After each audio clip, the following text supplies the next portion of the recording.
Hello, everyone. Thanks for joining us here on the Rochester Press Box. I'm Bill Pucko, joined by Tariq Spence. How you doing, mate? I'm worried about Duffy because he stalks his quarterback. We're always worried about Duffy. No. The guy worries about his quarterback every single moment he's not playing. I have valuable information that both of you guys did not know that regards to this Bills game, and are you going to make fun of me for it? Are you going to make fun? Well, we're worried about you, that's all. That's all. Thank you. Your sources. Now, you're wearing Bills 48, and we're not going to tell people who this is. We're going to give you a segment of the show. You claim that nobody out there will know who wore this number. Nobody will get it. Do you want a clue? Give him a clue. All right, we got 80, I believe he played from 85 to 89. It's not a running back. It's not a linebacker. There's your clue. Wow. 48. 48. You've got about, 10 minutes. You tell me. I'm just here. It'll take me 48 years and I won't figure it Hey, out. for a change, let's talk COVID. I thought we were done with this. At some point, I thought we were finished with it. NHL is canceling games. The NBA has put some teams on hold. There's at last count, I think there are 50 NFL players who aren't playing. And this is Fantasy League playoff time. Wait a minute. Whoa. Let's start right there. He's absolutely right. For the next couple of weeks, we're getting into playoff position, championship. I think the championship will be in the 16th week. Nobody's going to play in that 17th week because basically you're resting players anyway, so it's no reason to have fantasy. But this is a very crucial time. He's very much in my, and I'll add on top of that, people who are betting on the games. You've got about 9 players on the Rams that won't be playing. That could affect betting lines that change overnight. So now a team that you thought was going to win 2 days ago has a COVID problem. You might want to change that bet or totally get out of it. So Bill brings up a very good point. Fantasy football and bettors are all looking at these COVID lists. Not that big of a deal in the NBA. I think you can go a couple weeks without players playing. NHL night, but this is a very crucial time with the playoffs right around the corner for the NFL. Yeah. We were talking earlier about how much balance it seems to be in the NFL. I think this is playing into it. No, the rosters are fluid every week. Yeah, I agree with you. I mean, look, taking out the reason, I do find the whole thing interesting, right? Because depth has now become a very valuable part of your team. I know we're going to talk about the Bills in a sec, but the depth of that Bills roster has been hurt by the COVID issues they have this season as opposed to they had last season. But doesn't it kind of play to the arrogance of all 4 of the major sports leagues, right? Like you have this thing that you cannot control, this thing that you cannot predict. And you decided at the beginning of the season, that's fine, right? Like we can throw money at everything else, so everything will be just fine, and we'll control this. And But I think it's fair to say they tried, especially the NFL. Boy, the protocols, they were so strict. Okay, yeah, they were. And it seemed like they were working. Okay, I feel like we all kind of fell into the PR machine that was the NFL. Let's use the NFL in particular, right? Because the NFL, we're going to have all of these rules up front. But then again, you look at the things that were being passed on by, right? Just common sense things they did last year where you had the designated survivor quarterback for most teams that they had. They were separating meetings. They were doing things on Zoom when possible. All of that stuff seemed to have gone out the window. So the stuff that was window dressing for fans and folks consuming the product, okay, fine, that looked good. But we're seeing now that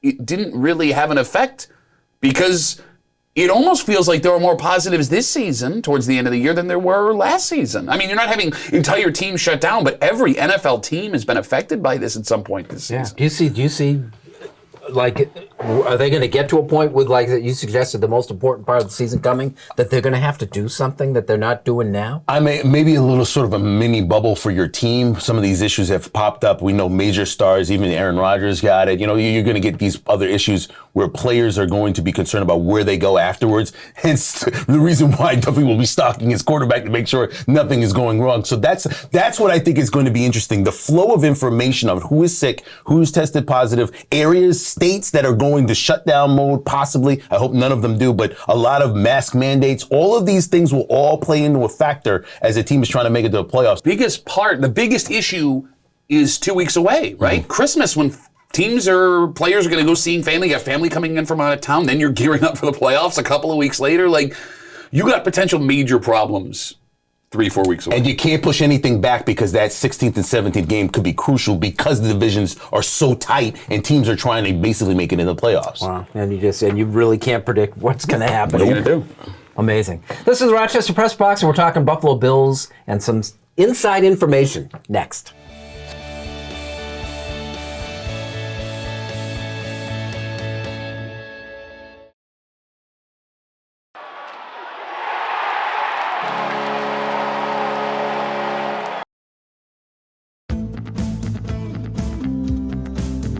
Welcome back. Thanks for joining us here in the Rochester Press Box, our Buffalo Bills segment, brought to you by Ralph Honda for 3 generations and for 50 years now, New York's first and oldest Honda dealer. Visit Ralph Honda today and learn how we do Honda right.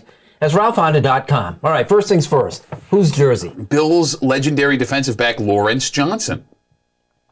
I believe he had a sack and a half in 1985, had a couple of picks. He was drafted by the Browns. Yeah, ended wearing up in 48. Buffalo. Wearing number 40. It's weird because there's a single picture of him that exists on Google Images wearing, I believe, this exact same jersey. And what's fun about it is it's one of the belly cutoffs. He was one of the last Bills. What made you get that? Because I didn't have a Bills belly cutoff authentic. Where did you find that? I have my sources. I bet you do. And speaking of sources, our inside information. Well, we were talking about Josh Allen's availability potentially for this Panthers game this week, and the good news is I have an inside source that everyone else also has that said that Josh Allen was at Hamilton in Buffalo, the play, not wearing a walking boot on Tuesday evening, so it looks like he's going to be good to go. Yeah.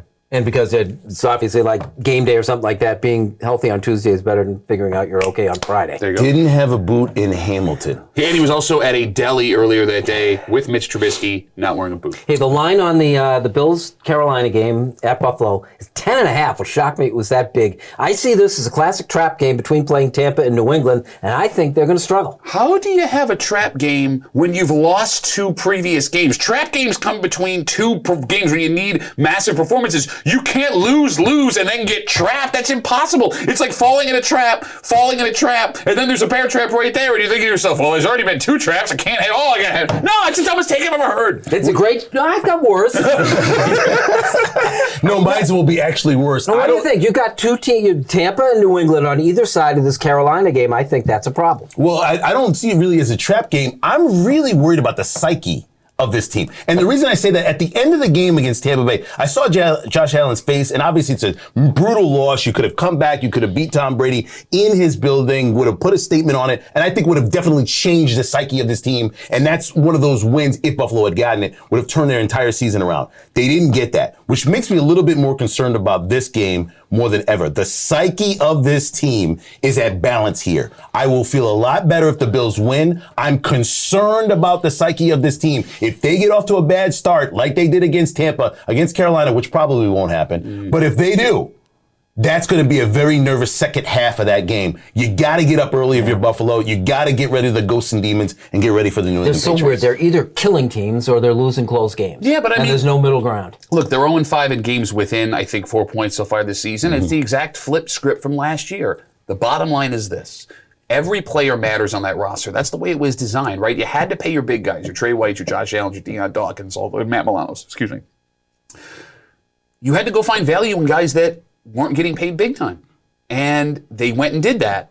And you're missing those key pieces, multiple ones each game the last couple of weeks. Look, if the roster is good altogether, you're going to be just fine. This week, it looks like the roster should be okay as long as Josh doesn't have any yellow effects from that foot that show up. I'm not worried about this game, and I'll go even further. I'm not scared of New England 2 weeks from now, but that's a whole other discussion. Wait, he wasn't worried last week. He wasn't worried the week before that. Yet you're still not worried as your team has lost the last couple of games. Okay, how many? I don't bang on the just I'm never a bang on the stripes guy. Did you not see that game? Did you not see it? It was a terrible call game. Okay. I'm not going to argue that. Okay, fine. And it goes the other way. And then the week before, you go 1 for 4 in the red zone. 1 for 4. You have 2 opportunities to win that game in the fourth quarter. The Bills didn't get steamrolled in either of those games. The Bills are a coin flip away from winning both of those games. That's why I'm not worried. You two can overreact. I'm not overreacting. You guys can talk about. I see what I see.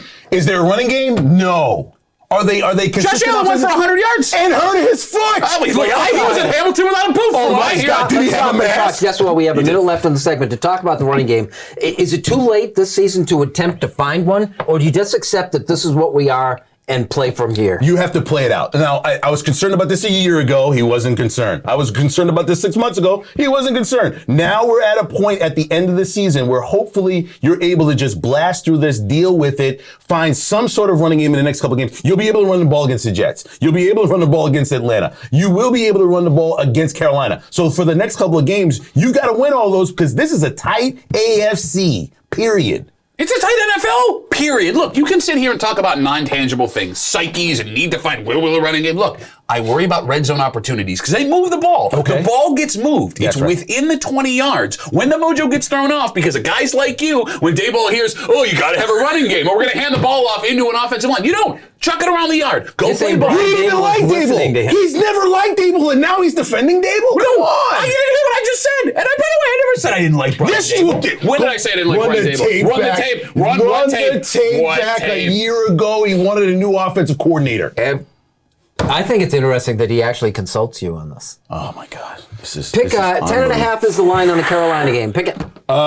Carolina wins by 5. But wins the game? Yup, I Whoa. said it. You're going to let him. I said it. You're gonna- Just because he angered me. That's the only reason why. There's no football logic in this. I'm just saying Carolina by 5. How about The that? fact that he just said that proves everything he just said was ridiculous. The Bills win. Yes, the 10.5, no problem. Not the last 2 weeks. Not the Bills I I saw. got to take the point to split the difference, so we're all around on this. I told you I had a worse take. That is a terrible take. Buffalo Bills segment brought to you by Ralph Honda. Like it or not, is next.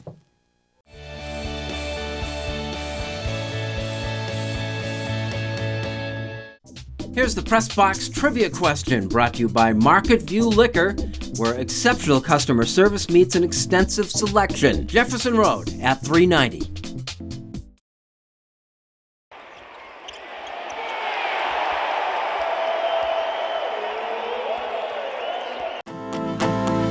Hello again, Mike O'Brien, your getaway guy. Holiday light shows, 'tis the season. I've got them all in my podcast. Find the links to the podcast and the YouTube video at thegetawayguy.com. Here's the Press Box trivia answer brought to you by Market View Liquor, where exceptional customer service meets an extensive selection. Jefferson Road at 390. Are you facing criminal charges from a DWI and feel that you never imagined it could happen to you? Contact attorneys with years of experience as prosecutors and defenders. Contact Ganguly Brothers Law today for a free consultation. You can put your trust in us.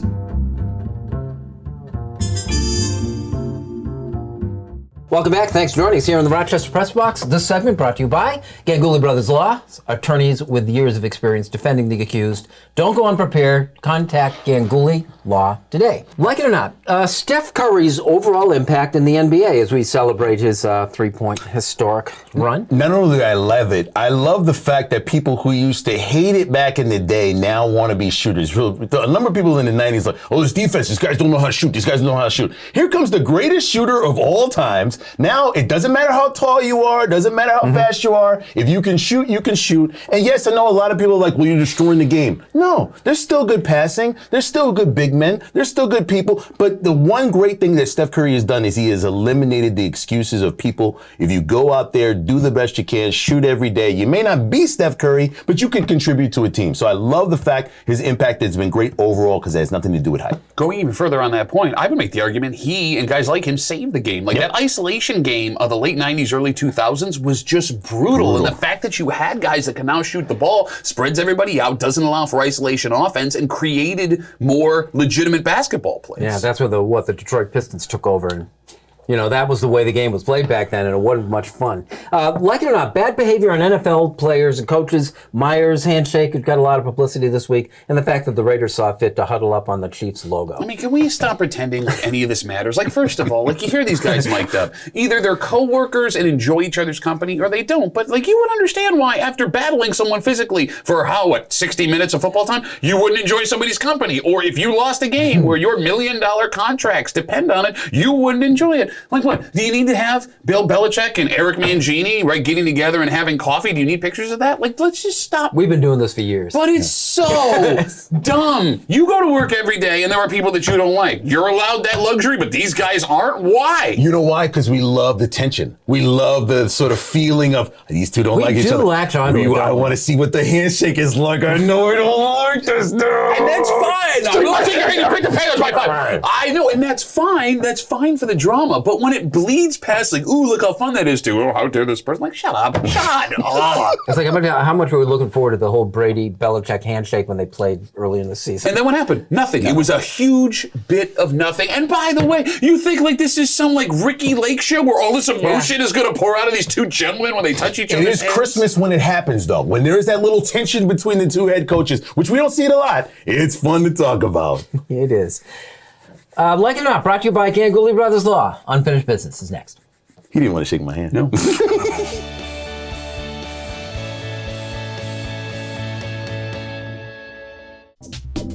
The Press Box Stat of the Week is being brought to you by McArdle's Restaurant in Fairport. McArdle's is open 7 days a week with dining available indoors and out, takeout and delivery. Come home to McArdle's. And now to Eichel. He floated one.